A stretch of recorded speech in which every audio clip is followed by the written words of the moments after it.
Rumah Perlindungan Lanjut Usia atau RPLU berada di bawah naungan Dinas Sosial Provinsi DKI Jakarta.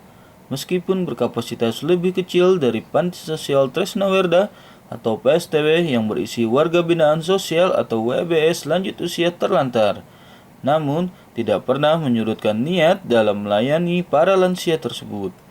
Lansia yang berada di RPLU Jelambar, Jakarta Barat tetap memberikan pelayanan layaknya PSTW-PSTW yang berada di bawah Dinas Sosial DKI Jakarta, mulai dari pelayanan kesehatan, permakanan, dan kegiatan-kegiatan mengekspresikan diri. Jadi perbedaan antara Sasana Tresnawerda dengan Panti Sosial Tresnawerda pada prinsipnya kalau secara pelayanan itu tidak ada perbedaan. Perbedaannya semata-mata memang hanya di luas bangunan atau fisik gitu ya.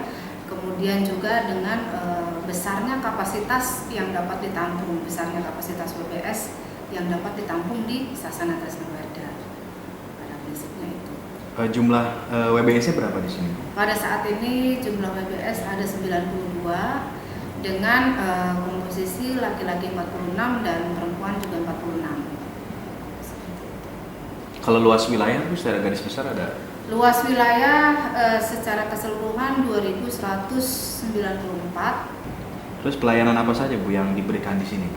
Iya, pelayanan pada prinsipnya meliputi pelayanan kesehatan, kemudian pembinaan rohani, kemudian juga pelayanan dasar seperti makan, pakaian, kemudian juga kebutuhan kebersihan mereka, gitu.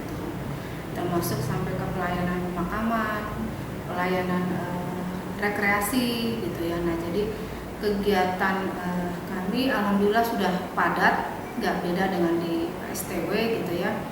Mulai dari Senin sampai hari Jumat itu lumayan padat, diisi dengan ada pembinaan rohani Islam dan Kristen, kemudian juga ada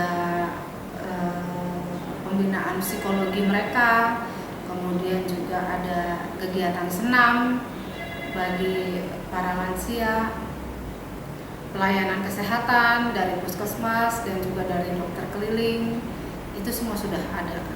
Sebenarnya tujuan dari pelayanan itu semua itu apa sih Bu tujuannya? Sebetulnya tujuan kita ingin membuat kakek nenek itu lebih mandiri, kemudian juga sikap dan perilakunya juga normatif gitu ya, karena tidak sedikit yang tadinya sudah terbiasa hidup di jalan, mereka disuruh tidur di kasur atau di ranjang aja juga ada sebagian yang sulit.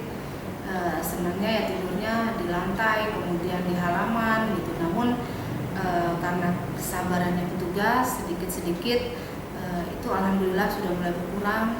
Pelayanan kesehatannya dari mulai mandi pun biasanya mereka susah, suruh ganti baju juga susah. Nah, jadi untuk pakaian di sini kita sudah buat dari Senin sampai Jumat itu dengan warna-warni, sehingga siapa kakek nenek yang tidak ganti baju atau sampai tidak mandi itu insya Allah lebih mudah kelacaknya, seperti itu. Ini untuk WBS ini hanya untuk orang terlantar atau seperti apa Bu? Iya. Dari hasil rujukan mana gitu? Iya, WBS ini terlantar antara lain rujukan dari Dinas Sosial, dari Panti Sosial Bina Insan, kemudian dari masyarakat seperti misalnya TKSK atau KDSK yang ingin merujuk atau suku dinas, kemudian Satpol PP, itu lembaga kami memang lembaga rujukan gitu, Mas. Terus hubungan WBS dengan pegawai di sini dan karyawan-karyawan ini seperti apa? Alhamdulillah sejauh ini harmonis gitu ya. Saya menerapkan sistem kekeluargaan dengan mereka, bahwa kita anggap kakek nenek yang ada di sini adalah kakek nenek kita di rumah. Kemudian kita anggap bahwa segala sesuatunya kita anggap bahwa mereka adalah kerabat kita, sehingga itu akan membuat jalinan hati lebih nyambung, lebih efektif, dan juga menghindarkan sakit hati jika ada kata-kata yang kurang pas gitu ya.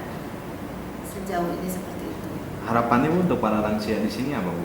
Ya, harapannya kita sebetulnya ingin lansia ini sebetulnya lebih berdaya gitu. Lansia ini lebih produktif dan juga lebih kreatif gitu, karena memang usia lanjut bukan halangan mereka untuk mengurangi kreativitas, untuk mengurangi produktivitas gitu, sepanjang mereka bisa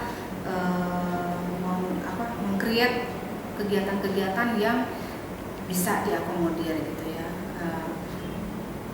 Kakek nenek di sini pada prinsipnya awalnya memang lumayan agak sulit untuk diajak berkegiatan, karena mereka lebih senang dengan kegiatan semau-maunya sendiri. Nah, dengan adanya kegiatan yang kita berikan, sedikit banyak mereka sudah mulai terbiasa pada jam segini ada pembinaan rohani, pada jam segini kita harus senam gitu. Kemudian jamnya makan, semua tetap harus datang ke ruang makan, sehingga yang tadinya mereka malas untuk mengikuti kegiatan-kegiatan, alhamdulillah sudah mulai jalan. Cuman memang pengembangan untuk lebih produktif itu kami masih terus upayakan gitu ya. Jadi bukannya puas cukup sampai di sini, inginnya kami bisa menjalin kerjasama dengan